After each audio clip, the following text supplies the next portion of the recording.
We are continuing, let's say, one educational material creation project.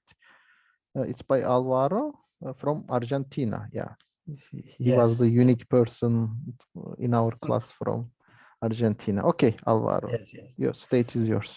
Okay, I will tell you my motivation to generate teaching material. I am a professional of computer science and data science, and I was an IBM instructor of courses of software products for many years when I was young. And really, I think that this course is the best course I have ever seen. So this was my motivation to continue the task and follow generating teaching material. So I will show my material. This is only 1 month of work, so must to be continuing. I am now discussing open quantum systems. I have generated 5 notebooks with teaching material and 4 notebooks with exercises, solutions to exercises. Well, I will show the material. In the first time here, we introduce the issue of open quantum systems. Why open quantum systems? In QBronze and QSilver, we have assumed that the quantum state was unique and perfectly defined. But in the real world, it is impossible to have a closed, isolated system, completely isolated system. So in the real world, we have open quantum systems. We have to consider our system of interest and the environment. And there are many interesting aspects about the interaction between our system and the environment. So we reach to the mixed states instead of pure states, as we've seen in bronze and silver. Here, excuse me.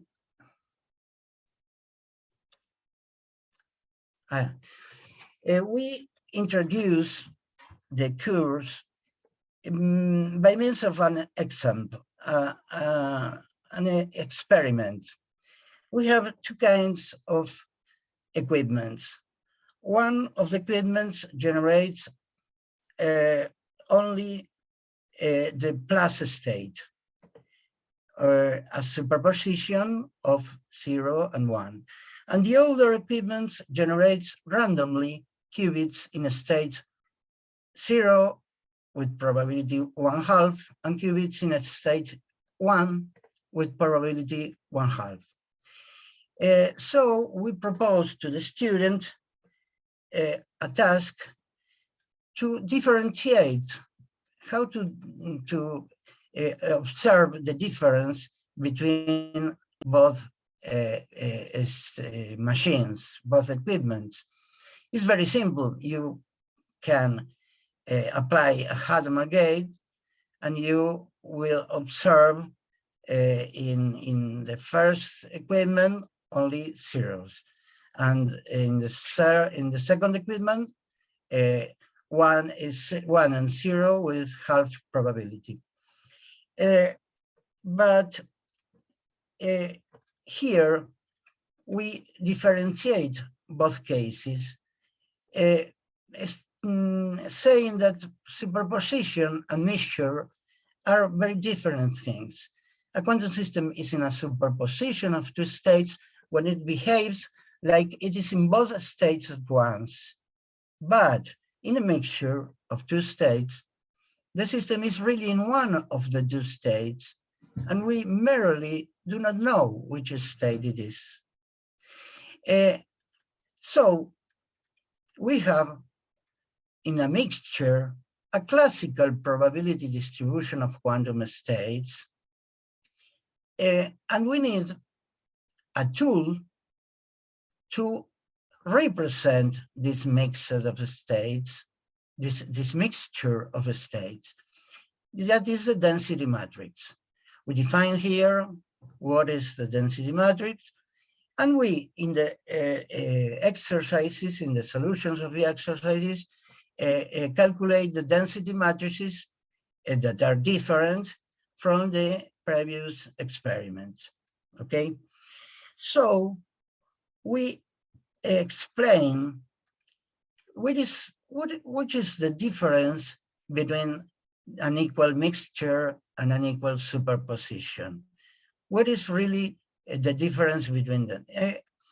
And in the task 3, we calculate the density matrix of this mixture of states, plus and minus, and we observe that we have the same density matrix of the mixture of 0 and 1. So we conclude here that non-orthogonal states are indistinguishable, and we explain how this indistinguishability is due to the ancient theory of relativity, because if we have Bob and Alice with sharing a bell pair, if Bob has an equipment that allows him to distinguish between the 4 states 0, 1, plus and minus, Bob could know instantaneously what is the measure that Alice performed in his qubit, in her qubit. So here we introduce the very first problem about the mixture of states. We define here the purity as a measure in order to quantify how pure or mixed a given state is. Purity is 1 in a pure state or less than 1 in a mixed state. And the minimum value of purity is 1 over d. D is the dimension, for 1 qubit is 1/2. And showed here that the mixed states are inside the block sphere. The pure states are on the surface of the block sphere, and the the mixed states are inside the block sphere, and the maximally mixed state is exactly located in the center of the block sphere. Then we show the formalism of density matrices in detail, showing here a comparison table between state vector and density matrix formalism. I think this is very useful to the students. And we show in the solutions of the exercises the detailed calculations of density matrices in the previous cases. And here, a detailed calculation of the measurement process with density matrices that is also explained in the notebook. Okay. Then we present a chapter of projective measurements and also show all the calculations to reach the projective measurements here. And then we explain the problem, the central problem here, that is the idea of the subsystems of a composite quantum system. The idea of divide the entire system in two parts. The main quantum system, that is our focus of interest, and the environmental system, which represents all external influences on our main system. In real systems, we don't have a closed system. The system is open. We must consider the interactions with the environment. So we introduce the idea of the reduced density operator and the partial trace. And here we explain what is the partial trace in the sense of something like an inverse of the tensor product, while the tensor product is used to form a larger composite system. The partial trace is used to reduce to a part of the system by ignoring or not ignoring, summarizing the effects of the environment system. The expression trace out system B is something like similar to take the marginal probability distribution calculated by summarizing over the probabilities of the other variable. In this case, we have system A, system B. System A is our system of interest, and system B is the environment. So the idea of partial trace is introduced as a marginal probability distribution. Okay, we here in the exercises and the solutions explain the detailed calculations of the partial trace in a particular case and in a general case, and show here the way to calculate the partial trace, dividing the matrix in blocks and calculating the trace of the blocks. Okay, and finally, we explain the central point of this issue of the mixed states. Why we have mixed states, really? We have an entangled Bell state. We have Alice and Bob with the qubits, with a Bell pair. So if we think that Alice is system A and Bob is system B, we can think this of Bob as the environment of Alice.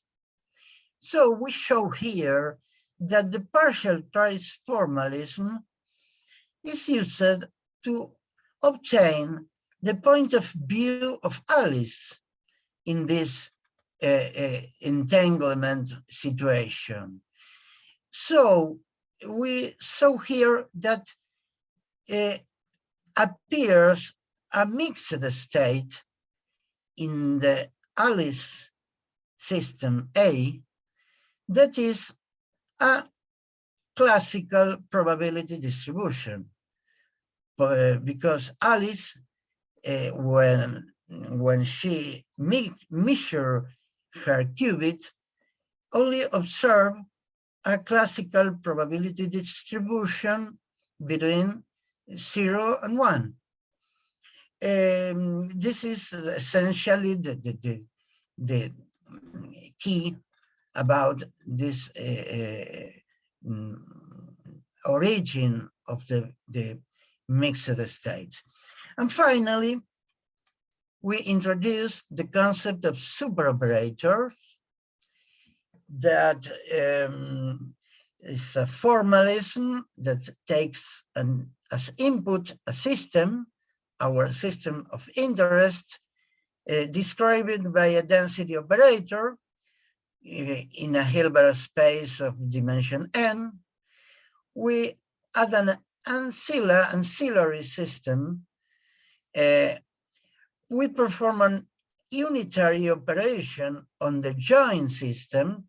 Here we are considering that the system A plus system B is a closed system, okay? So we can apply unitary operations, and then we discard some subsystem by calculating the reduced density operator using the partial trace formalism. So we can analyze the open systems in an organized way. The idea is to continue this course with deep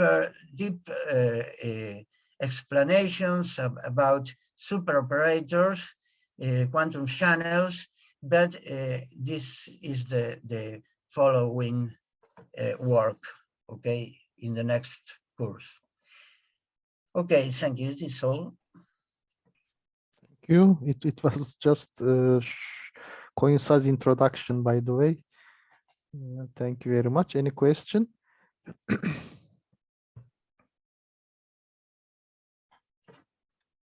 And it really follows the thing we are trying to do in bronze and silver. And as I understand, you plan to continue, Alvaro, correct? Okay. You plan to continue this tutorial, yes? Expand it. Yes, of course. Great. I will continue. I am working. Okay, yes, of Very course. good, very good. Okay.